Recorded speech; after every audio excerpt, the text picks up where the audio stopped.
Over the last 6 years, I've had close to 20 vehicles from the time that right after I turned 15 till right now, which I'm 21 and some change. I'm going to go over them. I'm going to rank them on a scale of 1 to 10 and why they were either good, bad, or whatever. First vehicle I bought was a 1971 Jeep CJ5. I bought it right after I turned 15 from my dad for like 1500 bucks. I remember it was just all the money I had at the time. And it was pretty much the first thing I ever really was working on. It's a Buick 225 V6 with a T18 4-speed and I believe it's a Bronco Dana 20 transfer case with single piece axle in the rear and a 76 CJ7 axle in the front on 34-inch Super Swampers, lockers all around and everything. It's pretty much just an off-road vehicle. It's not really that streetable. For off-road use, realistically, it's about an 8, trying to not be too biased of something that's my own. For street use, it's like a 4. It has no power steering. It is not fuel injected. It has no AC. The heat only gets your right foot hot. The enclosure is pretty shit. It does not have assisted brakes, and it's super top heavy, and it's predating putting sway bars on Jeeps. Next vehicle is a 1995 Jeep Grand Cherokee. I bought that from my brother when he went to the army. I beat the absolute shit out of it every single day. Would run it with low oil, low coolant, would let it get hot, would let that bitch eat in the forest. Overall, I'm pretty biased to Grand Cherokees. I feel like it fits my lifestyle very well. It's got enough room to put shit in. It's four-wheel drive, solid axles, cool to lift up and off road or whatever. It's also decent to street drive. I wouldn't rate it too high though, just because it definitely did have a lot of issues. Granted, I did beat the shit out of it, and so did my brother, and so did my friend Matt after the fact I had it. But I would say for street use, probably like a 6, just because it didn't get the greatest mileage and it handles like an old, slow fucking toaster. And in the forest, it was realistically only like a 5. I mean, it had a pretty low 4 low, but that's about it. After that, I bought a 2008 GMC Savannah 3500 with a 6.0 um, from our local Humane Society. They were selling it for $1,000, so I had to pick it up. And I pretty much bought it just to flip. I had no intentions of keeping it whatsoever. The van itself was not in bad shape, but it did have a parasitic draw, which was the only flaw on it, I believe, when I sold it. I want to say I got like 6,000 for it. I remember it had sub 100K miles. I didn't really drive it around much to give it an honest rating. I did a couple of burnouts in the parking lot with it, did a little bit of maintenance to it, sold it. Aesthetically, in terms of condition, it was maybe a 6, 7. In terms of how it was set up, I mean, it was a pretty good van as far as if you needed a work van or some shit, but I literally bought it as a flipper, so I can't really give it a great rating. After I sold that, I bought a 1981 Mustang GT Fox body 5 speed. In 80 and 81, they would have only came with I think it's a 281 V8 instead of the 302, but somebody had put a 302 in there at some point.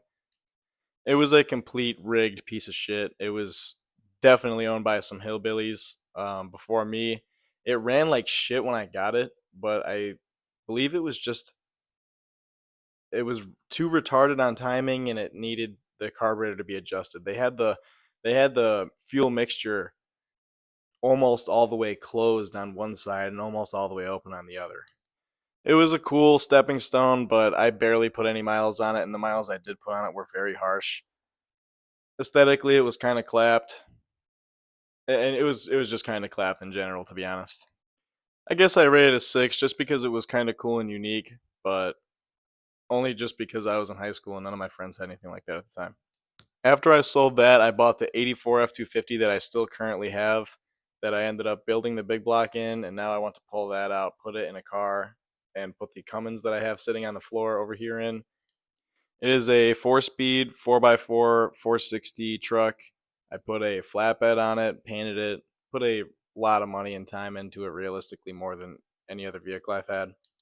It was my daily for a couple years. I used it in the forest to go four wheeling and stuff like that or haul firewood. Took it out of state a few times.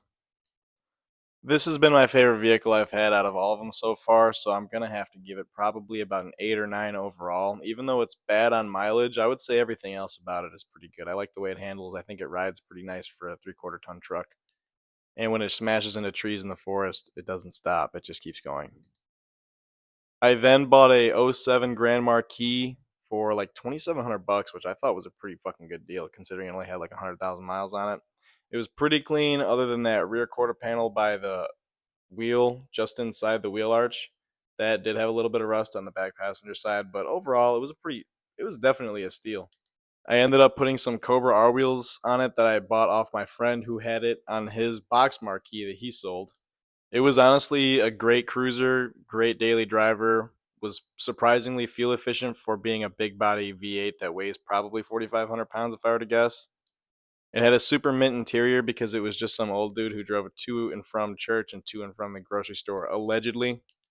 Naturally, I beat the absolute dog piss out of it and made it do all types of things it's never even heard of before. I would rate this car honestly a 7 out of 10. I mean, it wasn't super capable in terms of all of my lifestyle, but in terms of just riding around with my friends or going to get groceries or just a commuter to and from work, that was a fucking awesome car and it rode so nice.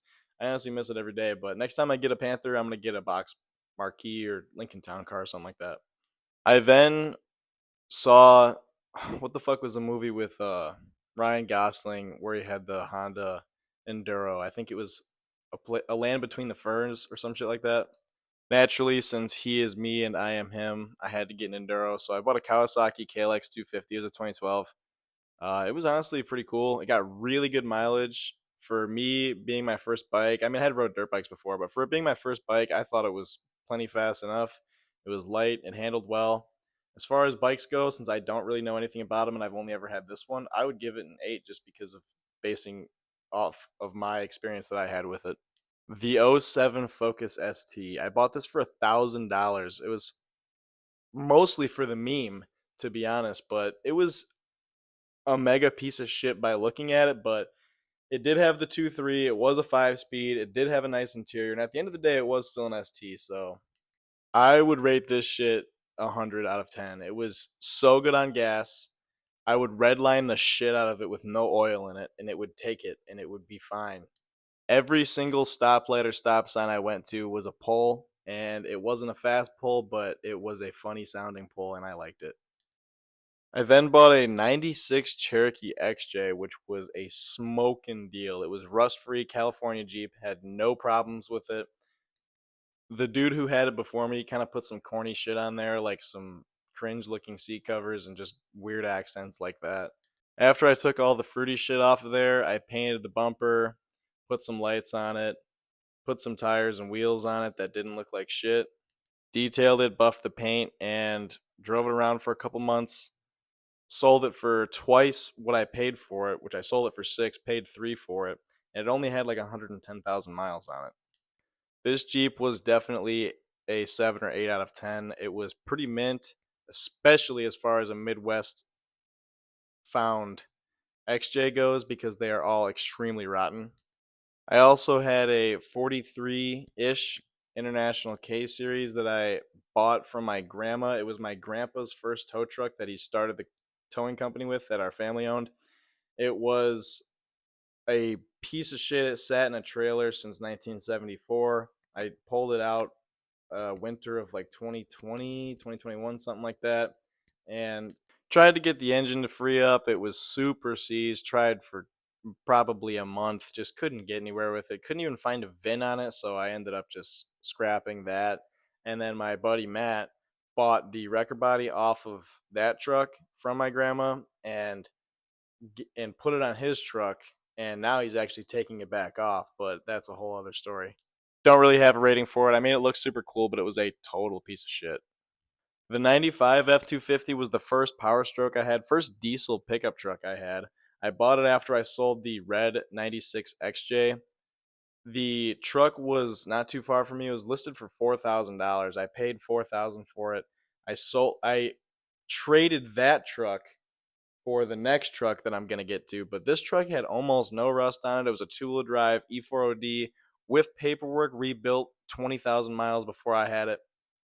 All types of work done to the motor, and it ran flawlessly. It was my daily for a while. I drove that into the ground. I put a lot of miles on that for the brief period that I did have it, and it was a pretty good truck. It had the nice, cushy, like van style seats.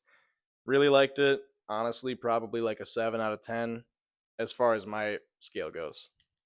That 95 I traded for this 97 F350 Crew Cab Dually, which was a fucking steal considering I paid 4,000 for that truck, which I got the money for profit flipping off of the red XJ. So really, I got this thing for almost nothing. It was a ZF5 7.3 KC turbo 8-stage tuner with the high idle and all that shit. Dually crew cab, no rust. It was a Texas truck. I ended up selling that one for 10,000 a few months later after I drove it pretty hard. In terms of coolness and rareness, I suppose, even though it's not super rare, I just feel like you don't see the crew cab dualies that often, especially in the Midwest. I'd give that truck probably an 8, just because I do like the ZF5 more than I like the E4OD, but that truck had 410s, which means it was screaming going down the highway. 99 Grand Cherokee I still have. It's pretty, I mean, it was just mostly a daily and like a weekend take it to the forest kind of vehicle. I have subs in it. I have a 4-inch lift on it with Fox shocks. I want to do like a winch bumper, shit like that. Fix the rust on it maybe, but I probably won't do all that. It's the 4.0 inline 6. It's an automatic. It's the select track. I had a 78 CJ7 Jeep that I bought for 150 bucks. It was a complete piece of shit. It rotted out in some dude's parking lot for years. I wanted just the wheels off of it, and I ended up not even using them anyway. I sold them to my dad for 150 bucks with the entire Jeep because I didn't really need anything from it. Can't really give it a rating. It was not even near drivable condition. The first flipper vehicle I ever went in on at all was a 99 Accord. I went in on it with my dad halvesies. I think it was like 600 bucks, so we each paid 300. I think we sold it for like 900 bucks. I drove it one time. It was a complete piece of shit. It had like 270,000 miles on it. It was good. I mean, it was good to go. It's just cosmetically it was fucked. The 99 F-150 is my current daily. It's pretty fuel efficient. I bought it from my uncle for a steal. It was 2 grand. It's got almost no rust on it. 5-speed M50 DR2, 4.6 V8s, two-wheel drive, but I mean, fuck it. It's extended cab, sliding back window, power window, nice radio, decent speakers, I guess. In comparison to most of the other things I've daily driven, though, it does ride way better.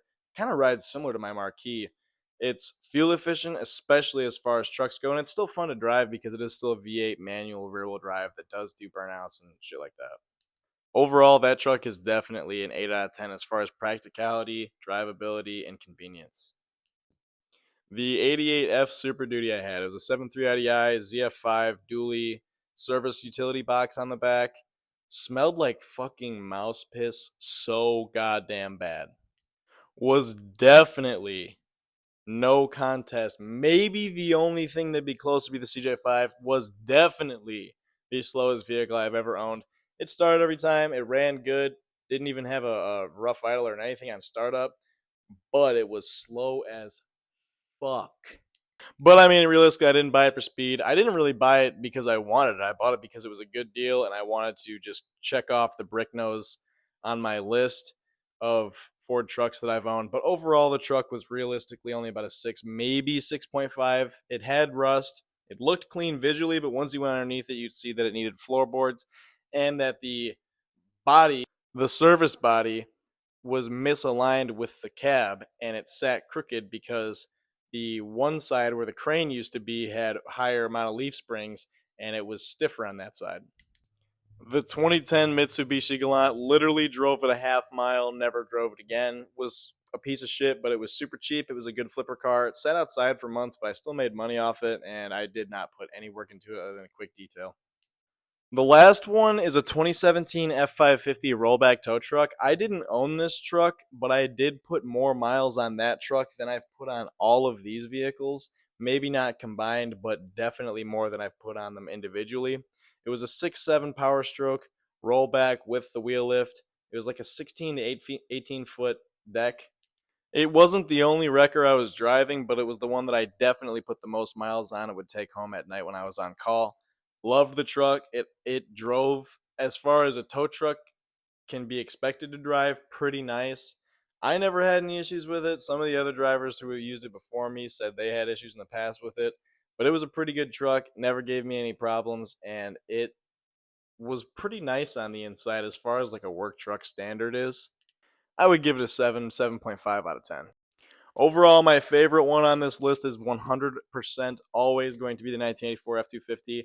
I have the most memories in it. It's got the most sentimental attachment. It's always been the most fun to drive. It's the most versatile. It might not be necessarily the most capable at an off road or most capable on road, but it is the best balance between the two. And I use the fuck out of it, or at least I used to. I hardly ever fucking drive that thing anymore because it's so fucking bad on gas. Gas is fucking ridiculous, but it is what it is.